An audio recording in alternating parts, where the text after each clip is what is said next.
The following is produced by 5 Star Productions USA, which is solely responsible for its editorial content, and is sponsored in part by a grant from Paul Mitchell Salon Haircare.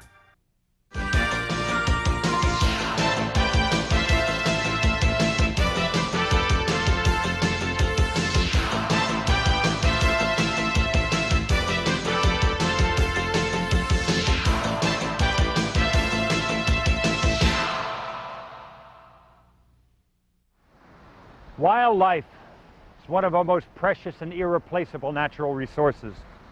During the 80s, the African elephant was facing extinction. 600,000 elephants were killed by poachers just for their tusks, cutting the total population in half. That's 270 elephants killed every day. I'm Ed Begley Jr.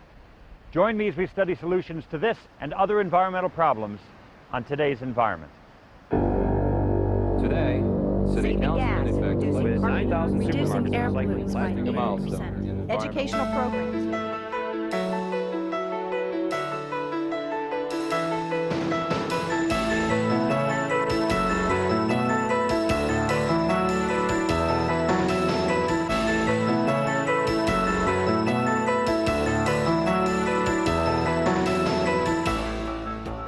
Wetlands are among the world's most biologically productive ecosystems. They sustain nearly 1/3 of the nation's endangered or threatened plant and animal species. Next, we'll discover ways the fragile wetlands of the United States are being protected. During the last 200 years, more than half the nation's wetlands have been lost to human activities, most to urban expansion and agricultural conversion. The U.S. Fish and Wildlife Service estimates that by the mid-70s, more than half of the wetlands present in the 48 contiguous states had been lost to development. The remaining wetlands have a significant influence on our landscape because of their roles in flood control, improving water quality, and providing habitat for plants and animals, including over 1/3 of the nation's endangered species. Coastal marshes and mangroves provide spawning grounds for 60 to 90% of all commercial fish catches. Efforts to protect wetlands are increasing, as are the economic pressures to convert them.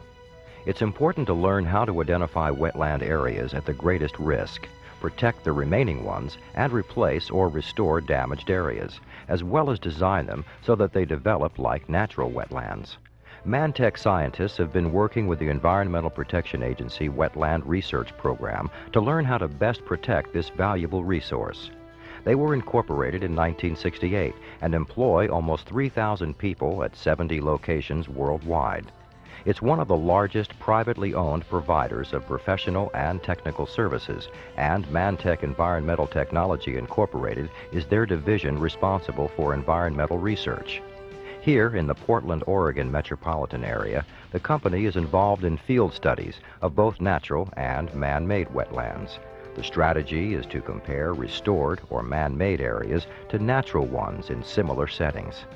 Scientists plan to discover how to design wetlands to develop naturally and be capable of providing a home for plants and animals, assisting in flood control and improving water quality.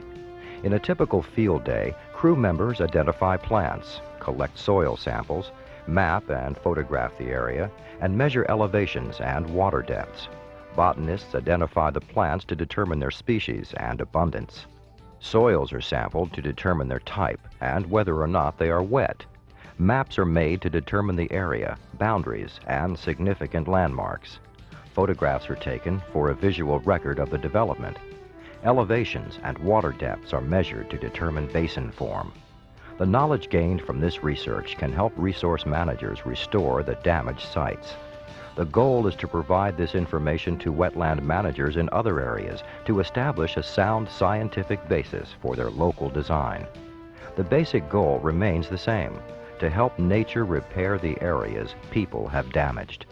The Mantech team of dedicated professionals is working to improve our knowledge of wetlands and to ensure more informed environmental choices. Wetlands, urban expansion, and agricultural and industrial development can coexist if we act in an environmentally responsible way. Recycling is nothing new. We talk a lot about recycling paper, aluminum, and dozens of other materials. But have you ever heard about recycling land?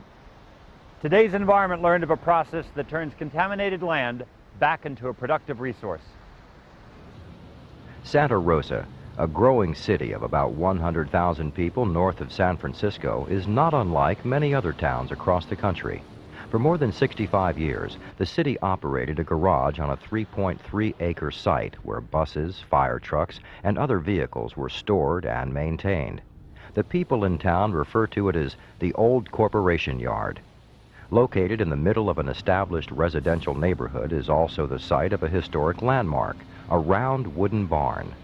Built in 1880 for stabling racehorses, it was later converted and used for city offices. When the city built a new maintenance facility a few miles away to accommodate growth, tests revealed that the soil at the Old Corporation Yard was polluted. Envirodyne Corporation, an environmental remediation contractor, and Applied Geotechnology Incorporated, a consulting engineering firm, joined forces to clean up the site under contract with the city of Santa Rosa. These two independent companies have complementary skills and experience in dealing with tasks like this. Envirodyne provided the heavy equipment and construction personnel, and Applied Geotechnology provided engineering design and technical support. Working from a preliminary plan, the team went to work. The first step in the project was the construction of a 300 by 240-foot biotreatment cell on a part of the site that was not contaminated. The cell was lined with a double layer of 40 mil plastic sheeting surrounded by a berm to contain runoff and fitted with irrigation sprinklers and a leachate drainage and treatment system. The contaminated part of the site was then excavated down to the water table, a depth of about 14 feet, and the soil placed in the treatment cell. Clean soil was then trucked in and used to fill the excavated hole. Natural microorganisms in the contaminated soil were then activated by providing them with the proper amounts of water, nutrients, and oxygen. For example, when the soil starts to dry up, the sprinkler system is turned on. Similarly, when nutrients are needed, the cell is fertilized. And when more oxygen is needed, the soil is tilled to turn it over. In a controlled environment like this, the microorganisms multiply quickly. With big appetites, billions of these bugs eat the pollutants and convert them into carbon dioxide and water. By continuously testing soil samples on site, the engineers are able to closely monitor the process. However, before the site can be declared clean, independent off-site analysis of soil samples will be required for verification. 16 months after the cleanup was started, the contaminants in the soil should be down to non-hazardous levels. The remediation soil, which amounts to more than 22,000 cubic yards, will then be trucked to a nearby landfill and used for cover material. Returning the Old Corporation Yard to pristine condition will allow development of a low and moderate housing project next to the preserved historic barn. In an age where population growth is forcing developers to clear new land, it's reassuring to know that cities like Santa Rosa and companies like Envirodyne and Applied Geotechnology are helping to clean up and recycle land for productive uses. The disposal of plastic is a topic of hot debate. Plastics can release dangerous toxins into our environment. Each year, between 10 and 15 million tons of plastic end up in landfills, but only 1% of it is recycled. Next, we'll look at a safe, effective way plastic can be recycled instead of discarded. Today, a lot of emphasis is placed on recycling. However, all too often, recyclable materials still wind up in landfills. The reason for this is simple. If there is no market for the products made from the recycled material, the recycling program is doomed to fail.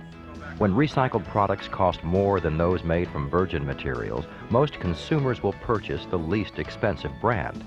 Part of this additional cost has to do with building the infrastructure for collecting the materials, and part with the technologies that are used to process the recycled material.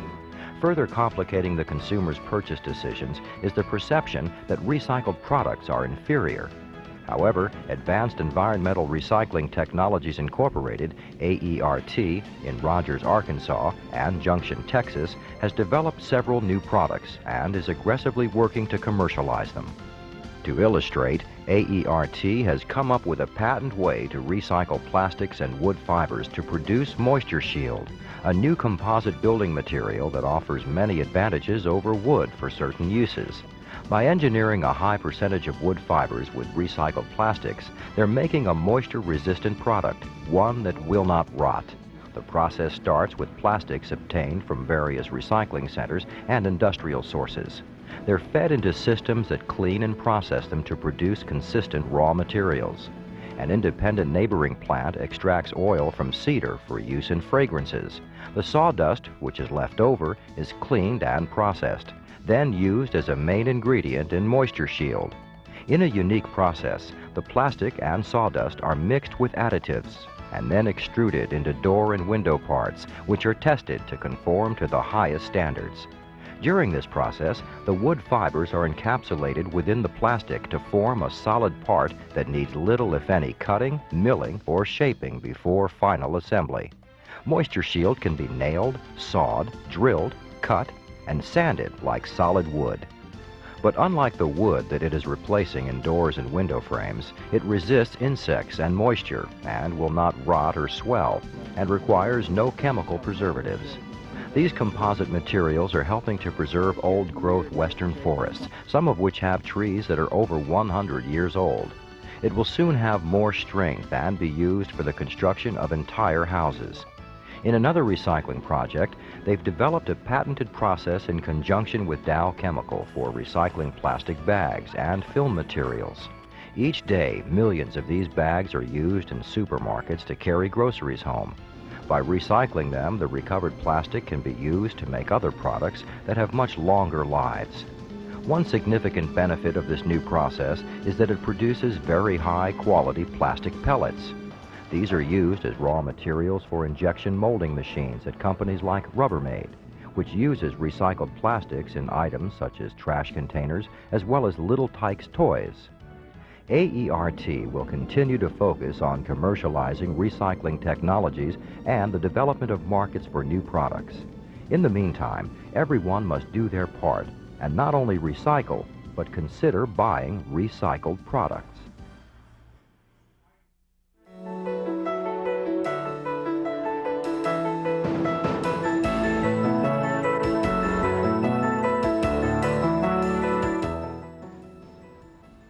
Almost 400 toxic chemicals are damaging the ecosystem of our nation's lakes. This not only includes the water itself, but the plants, fish, and mammals that live there too. Today's environment discovered new ways toxic chemicals are being kept out of our water. Since the earliest days of the space program, titanium has played a key role in the aerospace industry. Stronger than aluminum and lighter than steel, this metal is capable of withstanding high temperatures. This and other titanium properties are helping to solve some environmental problems, like acid rain here on Earth. Acid rain, which is caused by air pollution from burning high-sulfur coal, is killing fish in our lakes, streams, and rivers. It's also killing our forests and destroying wildlife habitat on a grand scale.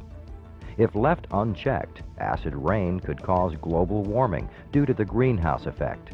Many scientists believe this has already started. In response to these concerns, the U.S. Environmental Protection Agency is requiring electric utilities to clean up their smokestack emissions. The compliance deadline for Phase 1 is 1995, with stricter measures to follow in the year 2000. One method for compliance is the installation of wet scrubbers to filter out the harmful pollutants before they enter the smokestack and then the atmosphere. Smoke from the furnace is passed through the scrubber chamber where shower heads neutralize and cleanse these hot polluting gases and create an artificial acid rainstorm. Instead of the pollutants escaping into the atmosphere, they're trapped by a water slurry and fall to a tank at the bottom of the scrubber. The contaminated water is then treated and recycled through the system. As you might imagine, the plumbing and ductwork are exposed to some very harsh chemicals. Even stainless steel and other high alloy materials corrode and pit in these wet scrubber systems. Working with the utility companies, Tymet, one of the world's largest producers of titanium, is developing products including linings and piping to deal with this problem. Engineers have known for a long time that titanium will not rust, corrode, or pit when exposed to salt, water, or chlorine, and is highly resistant to many chemicals and other acids. Titanium is even impervious to biological attack from marine growth like barnacles, seaweed, and oysters. In fact, titanium is so stable that it has been approved and is used extensively in human implants such as hip and knee joints, skull plates, and pacemakers. For these reasons, titanium is also used in primary and secondary cooling systems in nuclear power plants. In these systems, water is drawn from the oceans, a nearby bay, river, or lake, and used to cool the reactor. Then it's returned to its source. Usually salty or brackish, this cooling water can raise havoc with stainless steel and other alloys or materials. However, because of its resistance to corrosion in these harsh environments, titanium has been found to be a very effective material for use in wet scrubbers and cooling systems. This remarkable metal has a lot going for it, but the most surprising thing is where it comes from and how it's produced. The fact is, titanium ore is the fourth most abundant material in the Earth's crust. It's obtained from beach sand. The basic processes for refining titanium were developed in the 18th century, but only during the past 50 years have they been refined sufficiently to be produced in commercial quantities. Titanium is the metal of the 90s, and with its space-age heritage, TiMet is now offering solutions to some environmental problems closer to home. In 1987, the Mobro, a Long Island garbage barge, traveled over 6,000 miles in search of a place to dump its trash. It became a symbol of our nation's waste and disposal problems. Next, we'll look at someone specializing in the safe transportation and disposal of hazardous waste. Next to the flag and apple pie, there's nothing more American than an 18-wheeler rolling down the highway. Immortalized in song, these trucks are indeed king of the road. They carry just about everything found in and around our homes and workplaces. For those of us on the outside, it's an exclusive club. Our understanding of this industry is, for the most part, shaped by myth and legend. In reality, the trucking industry is a very serious business. It has a lot of dedicated professionals who place highway safety at the top of their priority list. J.B. Hunt Transport Incorporated, a leading publicly held trucking company, owns and operates more than 5,500 trucks and 13,000 trailers, with 19 terminals coast to coast and offices in Canada and Mexico. The company formed J.B. Hunt Special Commodities Incorporated in 1991 to deal with the special problems of hauling hazardous materials.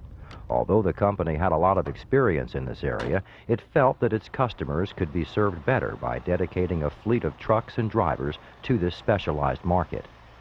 This fleet eliminates contamination risks since hazardous and non-hazardous materials are never shipped in the same vans. Those that are used to carry hazardous materials are also fitted with secondary spill containment equipment. These fiberglass liners make it easier to clean up accidental spills. Each trailer also carries an overpack barrel strapped underneath. In the event of a leak, the damaged barrel is placed in the overpack barrel for protection. And for maximum safety and reliability, the company replaces all tractors with new ones after only 3 years of service. However, the most important element in the safe transport of hazardous materials is still the driver. The company selects the best of its more than 6,800 regular drivers and puts them through intensive training before they're allowed to transport hazardous materials. In the special classes, the drivers are first taught how to avoid highway accidents like rollovers and jackknifing, and precautions to take during severe weather conditions. Continuing with the idea that an ounce of prevention is worth a pound of cure, the drivers are taught how to avoid hazardous material spills by using proper loading and unloading procedures. The training also includes chemical awareness and hazardous material identification using the Hazardous Materials Guide, which is always carried aboard all trucks. In the event of a minor spill, drivers are taught how to use the onboard safety and cleanup equipment. For more serious accidents or spills, they're trained to perform their duties in conjunction with an emergency response plan, which may involve local police and fire units, federal and state environmental agency representatives, and hazardous material specialists who will perform the cleanup. Finally, drivers are briefed on the applicable state and federal regulations governing the handling of hazardous materials. During 1991, J.B. Hunt drivers reported only 0.76 accidents per million vehicle miles driven. This gives them every right to toot their own horn once in a while. Once considered limitless, American forests provided the building materials and fuel needed to settle our continent. Now less than 5% of those original forests are left. Today's environment found a new way to protect and preserve this valuable resource. There was a time when products had different packaging requirements. Today, distribution and marketing systems demand sturdy as well as attractive packaging. And for the most part, this packaging, either at the consumer or retail level, involves corrugated containers, often referred to as cardboard boxes. Most of us buy food and other products without thinking about where the packaging comes from or where it will go after it's used. Even though over 60% of corrugated containers are recycled each year, we still discard too many.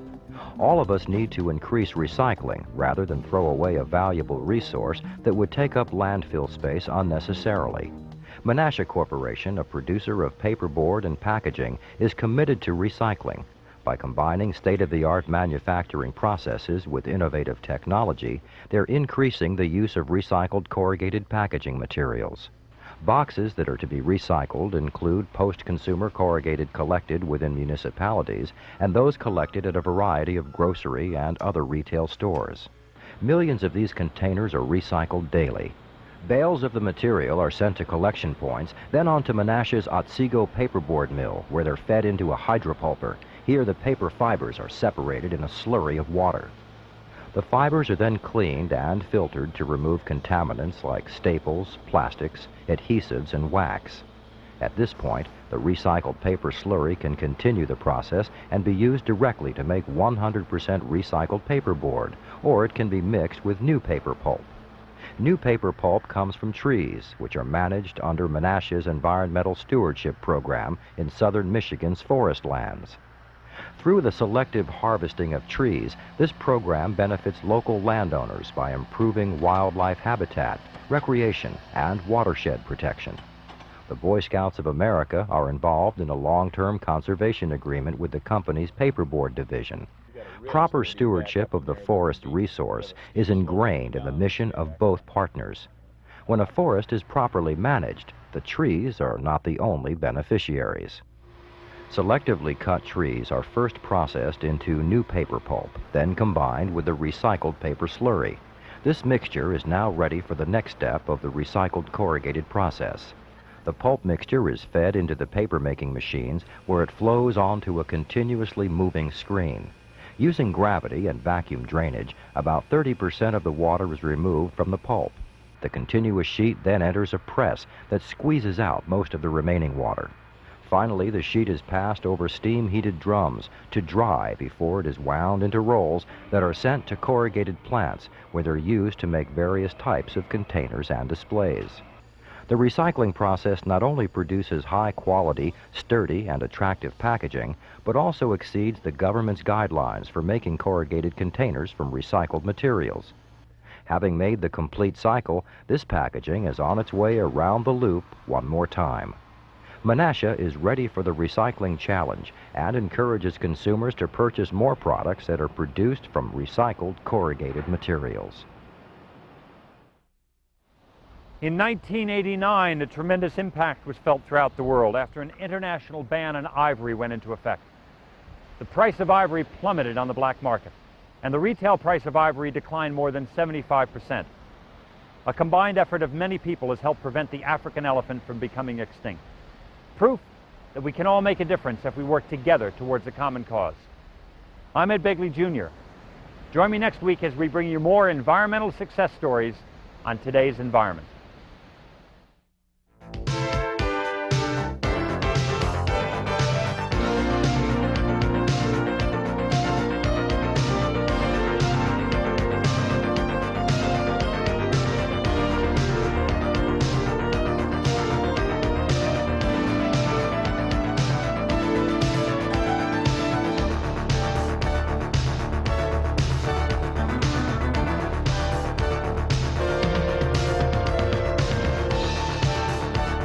If you know of any interesting environmental success stories, call us at 407-997-9800. This has been a presentation of 5 Star Productions USA. The preceding program was sponsored in part by a grant from Paul Mitchell Salon Haircare.